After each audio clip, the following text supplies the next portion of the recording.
needed to grow at 3%. Well, when do we decide to make that change? Okay, so we've got some problems with rules, but how about can we make a positive case for discretion? Well, probably the strongest case for discretion is made in times of crises. Whether it's a financial crisis, a big recession, a massive economic boom, whatever. When we stretch the economy to its limits, the economy begins to operate differently. Remember that zero lower bound problem, right? Now all of a sudden, the aggregate demand curve is upward sloping rather than downward sloping. The way the economy operates has changed. So in that kind of situation, maybe we need a lot more discretion and a lot fewer rules. Second, as I mentioned previously, what we know about the economy is still quite incomplete.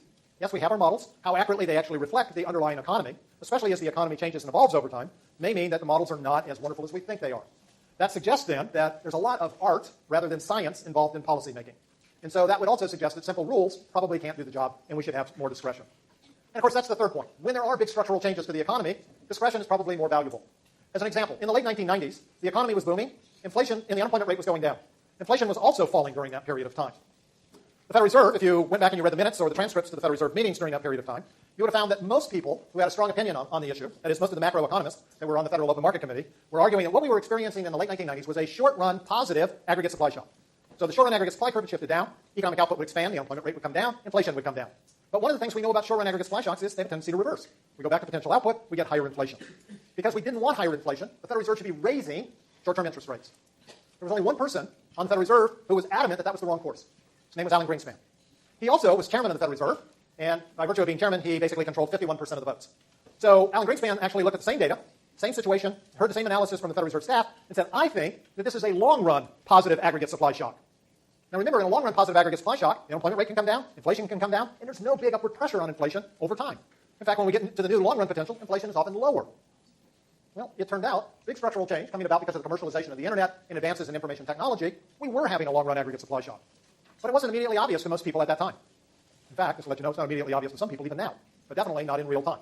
So when the economy experiences these structural changes, having some discretion in here rather than what a rule would tell you, right? So what does a rule say? We've moved below our inflation target, and the unemployment rate, which means economic output has a positive output gap or a negative unemployment gap. Raise interest rates. Ooh, the rule would have been wrong. Well, these are the extremes, pure discretion, pure rules. So there are lots of gray areas in between. And it may be that the most attractive of these is something that is known as constrained discretion. What the constrained part means is that we are going to have kind of a rule for the long run. The long run here meaning things like 2 to 5 years, 3 to 5 years, something in that range. But in a shorter time periods, in the first year or two, or maybe even 3, we're going to use discretion. So this is a way of saying we have a long-run goal which we are absolutely committed to keeping and achieving. But in the short run, we're going to have deviations from that long-run rule, depending upon what's actually happening in the economy.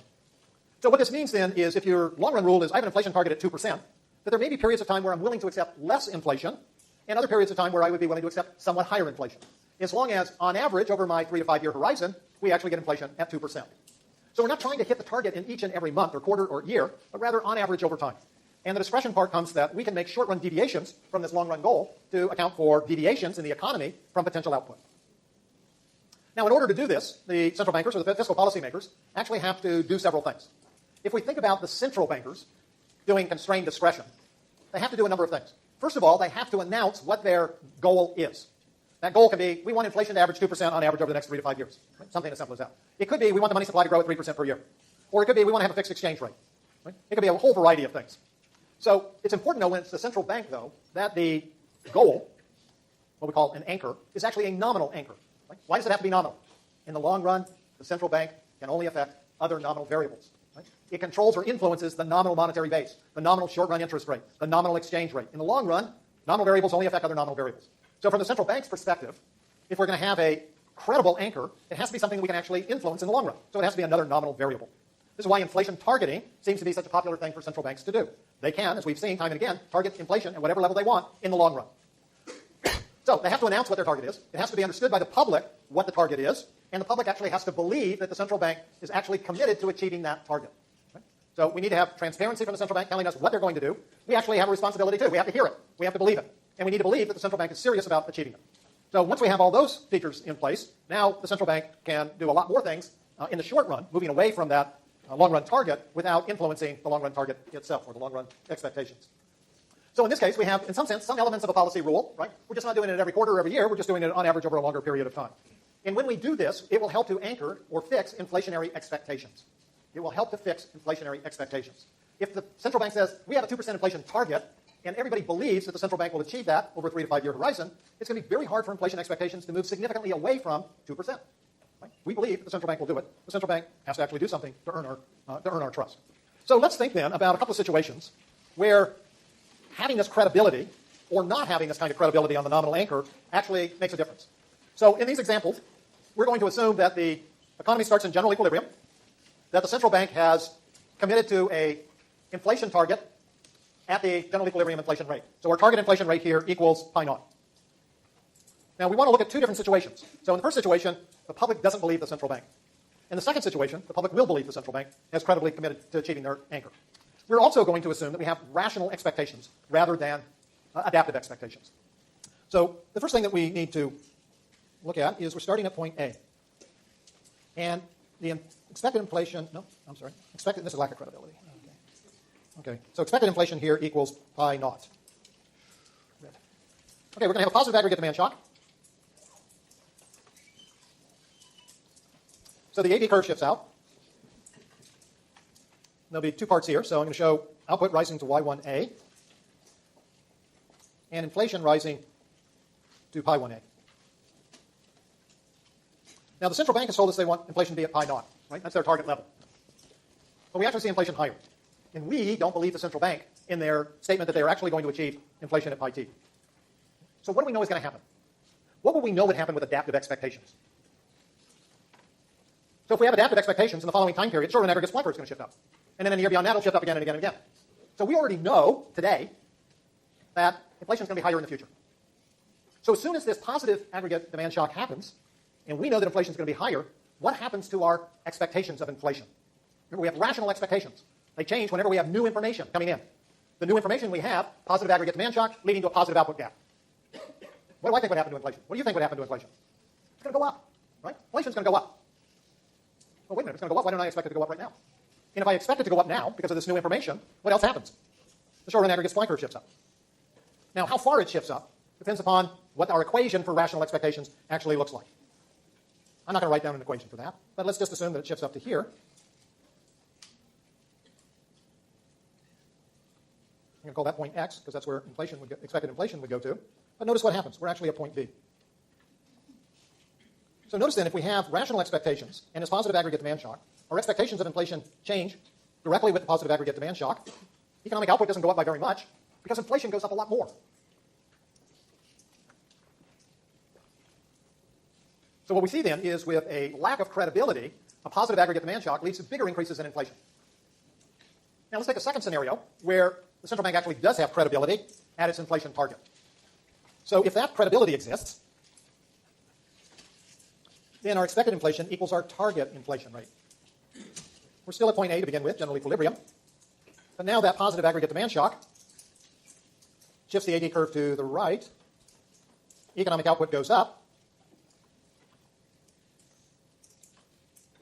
And inflation rises to pi 1.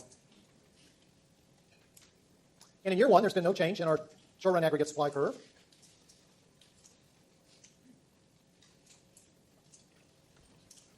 So here we are in year 1 at point B. What happens in year 2?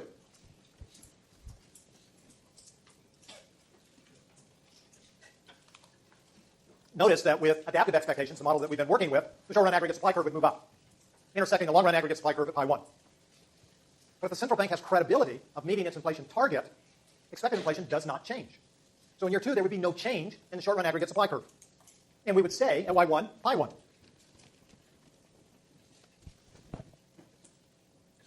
So if we had a year 2, we would have exactly the same short-run aggregate supply curve.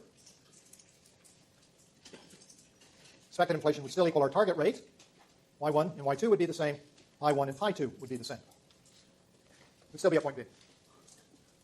Now, at some point, the central bank is going to actually have to have a contractionary policy. Right? They need to have a contractionary policy at some point because if you tell people we have a 2% inflation target, but inflation runs 3%, 3%, 3%, 3%, 3%, sooner or later the public doesn't believe you anymore. And inflation expectations will change. In other words, in order to be credible, you have to do something in order to make your credibility hold up. You have to do what you say you're going to do. So notice then, having credibility helps to dampen the amount of inflation that we have when there's an aggregate demand shock. Now, let's suppose we change the situation around a little bit. Again, we're still going to start in general equilibrium at the target inflation rate. We're still going to assume in this first scenario that we have a lack of credibility and a negative aggregate demand shock. So let's suppose then the aggregate demand curve shifts to the left. Economic output would fall to Y1A. Inflation would fall to pi 1A. Would be at point B. But here, we're going to have a different twist. This is not going to be just the opposite of what we did with the positive aggregate demand shock. What we want to assume is that the central bank responds to this negative aggregate demand shock in the same year that the shock takes place. And that means that the central bank wants to have an expansionary policy, pushing the aggregate demand curve back to its original level. And of course, that would push inflation back up and economic output back up. In other words, it would push us back to point A. But now let's think about what the public might be thinking. The central bank here is having an expansionary monetary policy because the unemployment rate rose, and they want to bring it back down. Right? So they're not thinking about the central bank seeing the inflation target fall, or inflation fall below its target, because they don't believe the target anyway. So what they see the central bank reacting to is the rise in unemployment. And then the public says, well, gee, maybe they're going to continue to do that, have an expansionary policy that's going to try to bring the unemployment rate down even more, below the natural rate of unemployment. And if they did that, the public would then think, that means we're going to have higher inflation. So if I don't believe their commitment to the inflation target at pi t, I might again see the short-run aggregate supply curve shift up. Again, all in the same year. Expected inflation has gone up to some level that I'll call x. So notice where the economy is going to end up here. Let me switch it to blue. It's not a new year, but just to show where we are. We actually end up at y1, pi 1, right, at point C. So we don't even get back to potential output. Output actually ends up lower, and inflation ends up higher because of this lack of credibility. You had a question? Right. So the question was, this is only if the central bank decides to act in that given year. That's the way I set the problem up. Well, that does raise an interesting question. I got to write an exam. Thank you for the suggestion. Okay, so again, notice then that lack of credibility, higher inflation, lower economic output. Now let's do the same thing, but with credibility. Credible, negative aggregate demand shock. So we're going to have exactly the same scenario. The AD curve will shift to the left. Economic output will begin to fall. Inflation will also begin to fall. The central bank sees this. It responds with an expansionary policy, pushing the aggregate demand curve back to its original level. Economic output quickly returns to potential, and inflation stays at pi naught. There's no shift in the short-run aggregate supply curve. Expected inflation is right at its target level. So now the economy is at point B, which, by the way, is the same as point A, where we started. So notice that it makes an expansionary monetary policy, which might make people think, oh, gee, we're going to get a lot of inflation. Right? But if the central bank has lots of credibility, then inflation expectations won't change, and we don't get a lot of inflation. Notice this is one of the ways to think about what's happened over the last 5 or 6 years. When the Federal Reserve did quantitative easing, massively increasing the size of its balance sheet, there were people who were saying, oh, this is going to lead to big inflation, thinking about the quantity theory of money and how the monetary base going up should increase the money supply. Well, there were two things that were missed in those forecasts. One was monetary base went up, money supply didn't go up very much because the money multiplier fell, and even though the money supply went up, the velocity of money went down. Okay? So that was a miss there. But the other thing is, even though they were doing this, there was incredible sticky or well-anchored inflation expectations. Inflation expectations did not change very much during this period of time of quantitative easing. In the short run, it's really hard to get a lot of inflation unless inflationary expectations change. And here they didn't. So here we have the ability to help stabilize economic output, even though we've had an expansionary monetary policy. Now, a third example that we can use is what happens when there's a negative short-run aggregate supply shock. No credibility, right? Lack of credibility, negative aggregate supply shock. Now remember, we don't believe that the central bank is committed to maintaining inflation at this level. So our negative